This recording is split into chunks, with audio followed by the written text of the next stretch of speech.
رسول الله صلی الله علیه وسلم ته یو وخت یو سړی راځي او بیا ورته وایي یا رسول الله ما ته وصیت وکړه. مبارک علیه الصلاة والسلام ورته وایي لا تغضب، غضب مه کوه. هغه سړی بیا ورته وایي یا رسول الله ما ته وصیت وکړه نور.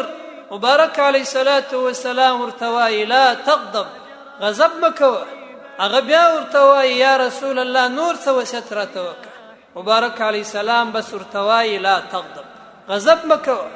دا غضب هغه شی دی چې د ډیرو شرو او فتنو دروازې پر انسان را خلاصوي. کله چې انسان خپل غضب نوش کړي بیا دومره زیاته خوشحالي وروسته احساسولی سي چې هغه خوشحالي په هیڅ کې نشته.